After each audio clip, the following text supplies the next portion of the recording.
ரஹ்மான் என்ற வார்த்தை இருக்கின்றதே, அதனுடைய ஒரே ஒரு சிபத்தை, ஒரே ஒரு ரஹமத்தை கொண்டது. அது ரஹமத்துல் இம்தினான் என்பதாக சொல்லப்படும். பேருபகாரத்தின் காரணமாக அல்லாஹ் செய்யக்கூடிய அருள் என்று பொருள் அதற்கு. பேருபகாரத்தின் காரணமாக அல்லாஹ் பெரும் உபகாரம் செய்து அந்த கருணையை இந்த மக்கள் எல்லோருக்கும் கொடுக்கின்றார். அவனை திட்டினாலும் சரி, அவனை வணங்கினாலும் சரி, யார் எல்லோருக்கும் கொடுக்கிறான். ரஹமத்துல் இம்தினான் என்று சொல்லப்படும். ரஹீம் என்பது இருக்கின்றதே, அது மூமின்களுக்கு மட்டும் செலுத்தப்படக்கூடிய கருணையாக இருக்கின்ற காரணத்தால் அதற்கு பெயர் ரஹமத்துல் இஹ்திசாஸ் என்பதாக சொல்லப்படும். குறிப்பாக வழங்கப்படக்கூடிய நன்மை ரஹமத் என்பதாக சொல்லப்படும்.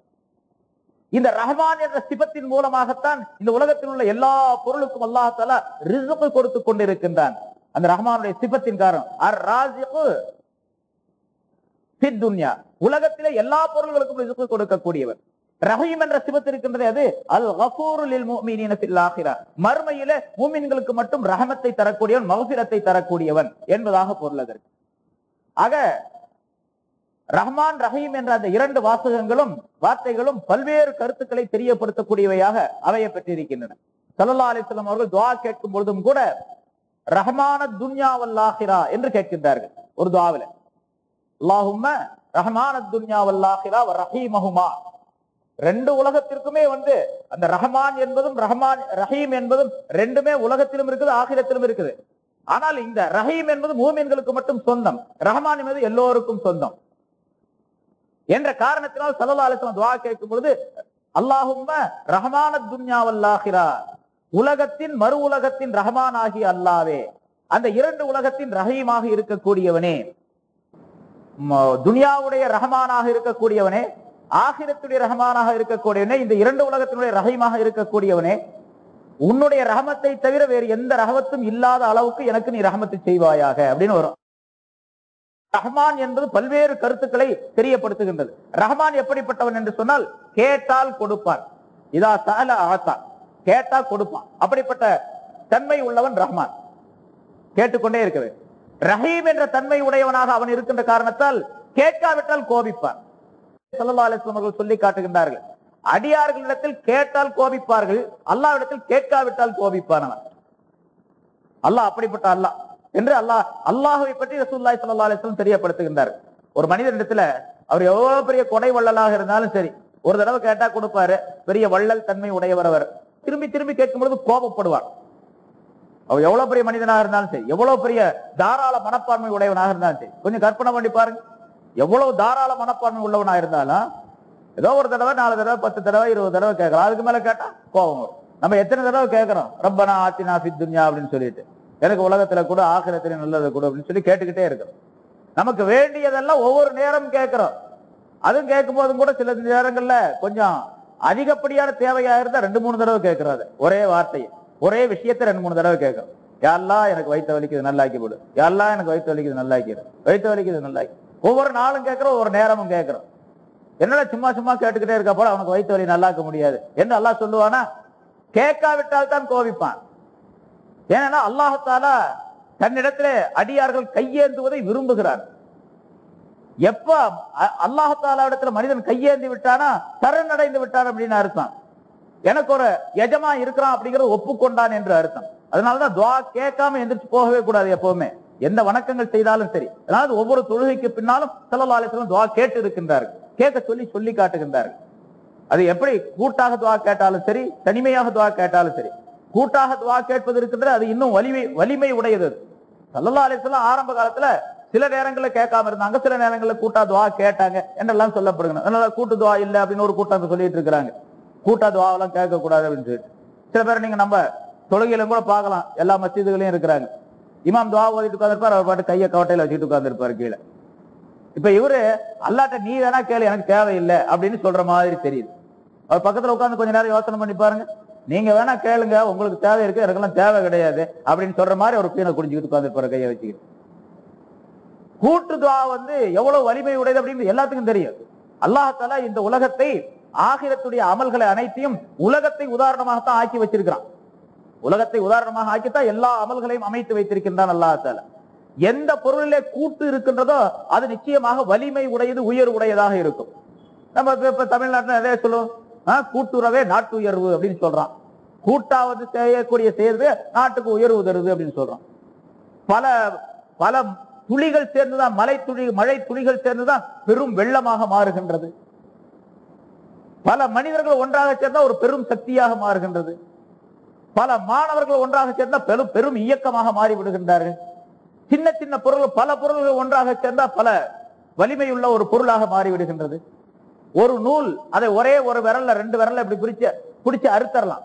அப்படிப்பட்ட ஒரு நூல் பல நூல் இலைகள் ஒன்றாக சேரும்பொழுது ஒரு வலுவான கயிறாக மாறிவிடுகின்றது. பல நூல் இலைகள் ஒன்றாக சேரும்பொழுது ஒரு பெரிய துணியாக மாறிவிடுகின்றது. மானத்தை மறைக்கக்கூடிய, பல்வேறு பொருள்களுக்கு உபயோகப்படுத்தப்படக்கூடிய, பல்வேறு பொருள்களை விட்டு பாதுகாக்கக்கூடிய ஒரு பெரிய விரிப்பாக பொருளாக அது மாறிவிடுகின்றது. பல நூல் இலைகள். இந்த பாயை பாருங்க, தனித்தனி கோரையாக இருந்தது. எல்லா கோரைகளும் ஒன்றாக சேரும் பொழுது அது ஒரு அழகான வடிவமாக மனிதர்களுக்கு மிகப்பெரிய உபயோகமுள்ளாக ஒரு பொருளாக பாயாக மாறிவிட்டது. இப்படி சின்ன சின்ன பொருள், ஒவ்வொரு தனித்தனி பொருள் ஒன்றாக சேரும் பொழுது வலிமையுள்ள பொருளாக மாறும், பல பலன்கள் உள்ள பொருளாக மாறும் என்று உலக அனுபவம். இது உலகத்துல பாடம், எத்தனையோ பொருள்கள் நம்ம பார்க்கணும். இந்த தொப்பி பல நூல்கள் சேர்ந்ததான் ஒரு தொப்பி, பல நூல்கள் சேர்ந்ததான் ஒரு சட்டை, பல நூல்கள் சேர்ந்ததான் ஒரு கைலி, பல நூல்கள் சேர்ந்ததான் ஒரு துண்டு, பல துளிகள் சேர்ந்ததான் இந்த பேப்பர், பல பொருள்கள் அணுக்கள் சேர்ந்ததான் இந்த வாட்ச், பல துளிகள் சேர்ந்ததான் இந்த கிளாஸ் என்று சொல்லப்படும். இதெல்லாம் அந்த துளிகள் இல்லை என்று சொன்னால் இது கிளாஸாக உருவாகாது. அப்ப இது கூட்டாக இருக்கும் பொழுது இதற்கு ஒரு வலிமை, ஒரு உருவம், ஒரு அமைப்பு, ஒரு பயன் எல்லாம் ஏற்படுகின்றது. அது போல பல பேர் சேர்ந்து துவா கேட்கும் பொழுது பல உள்ளங்கள் ஒன்றாக, ஒரு உள்ளம், என்னுடைய உள்ளம் மட்டும் தனியாக துவா கேட்கின்றது என்று சொன்னால் என்னுடைய உள்ளத்திலே பல்வேறு விதமான தீமைகள் இருந்திருக்கும், சில நன்மைகள் இருக்கும்.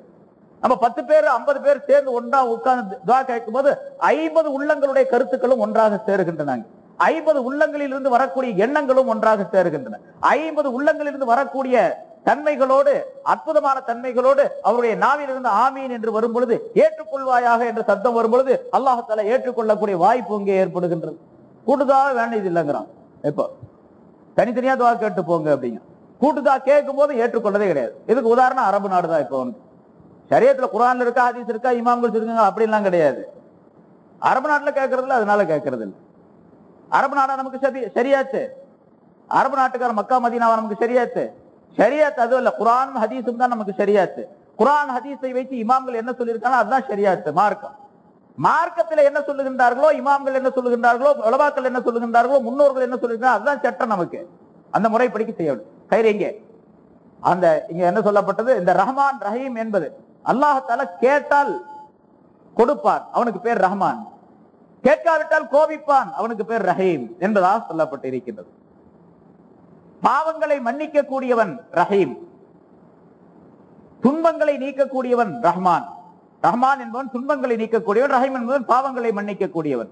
பாவங்களை மன்னிக்கக்கூடிய தன்மை ரஹீம் என்ற சிபத்தில் இருந்து பிறக்கின்றது. ஆனா ரெண்டுமே, ரஹீம் ரஹ்மான் ரெண்டுமே ஒரு மூல சொல்லில் இருந்து வந்ததுதான். ரஹ்மத் என்ற மூல சொல்லில் இருந்தா ரெண்டுமே வந்தது. ரஹ்மத்துங்கிறது மூலச்சொல், அது அசல் வார்த்தை. அந்த வார்த்தையிலிருந்து வந்ததா ரஹ்மானும் ரஹீம் ரெண்டும் ஒரே வார்த்தை. இருந்தாலும் ரஹ்மானுக்கும் ரஹீமுக்கும் சில வித்தியாசங்களை அல்லாஹ் தஆலாவே ஏற்படுத்தி கொண்டார். அதை ஸல்லல்லாஹு அலைஹி வஸல்லம் அவர்கள் பல ஹதீஸ்களிலே விளக்குகின்றார்கள். இப்படி பல விஷயங்கள், பல கருத்துகள் ரஹ்மானுக்கும் ரஹீமுக்கும் வித்தியாசமாக சொல்லப்பட்டு இருக்கின்றது. எனவே அல்லாஹ் தஆலா தன்னுடைய பெயர் சொல்லாகிய அல்லாஹ் என்ற ஒரு வார்த்தையையும், தன்னுடைய சிபத்துகளில் மிகப்பெரிய சிபத்துகளை உலகத்திலும் ஆகிரத்திலும் எல்லா மனிதர்களுக்கும் உயிரினங்களுக்கும் ஒட்டுமொத்தமாக கிருபை செய்யக்கூடிய 2 வார்த்தைகளை சொல்லி காட்டி, 2 வார்த்தைகளை கொண்டு இந்த பிஸ்மில்லாஹிர் ரஹ்மானிர் ரஹீம் என்பதை அல்லாஹ் தஆலா அமைத்து தந்திருக்கின்றார். அதனால பிஸ்மில்லாஹிர் ரஹ்மானிர் ரஹீம் என்பதை எல்லா விஷயங்களிலும் நாம் உபயோகப்படுத்திக் கொள்ள வேண்டும், எல்லா காரியங்களுக்கும் சொல்ல வேண்டும். அதனால முன்னால சொன்னபடி ஹலாலான காரியங்கள் அனைத்திற்கும், மார்க்கத்தில் அனுமதிக்கப்பட்ட காரியங்கள் அனைத்திற்கும் பிஸ்மில்லாஹிர் ரஹ்மானிர் ரஹீம் சொல்லிக் கொள்ள வேண்டும். ஹராமான காரியத்துக்கு சொல்லக்கூடாது. அது முன்னால சென்ற வாரம் சொன்னோம். கள்ளு குடிக்க போறான் பிஸ்மில்லாஹிர் ரஹ்மானிர் ரஹீம் அப்படின்னு சொல்லிட்டு குடிக்க கூடாது. திருட போறான் பிஸ்மில்லாஹிர் ரஹ்மானிர் ரஹீம் நுழைய கூடாது வீட்டுக்குள்ள. இப்படி எல்லாம் ஹராமான காரியங்களுக்கு உபயோகப்படுத்தப்படக்கூடாது.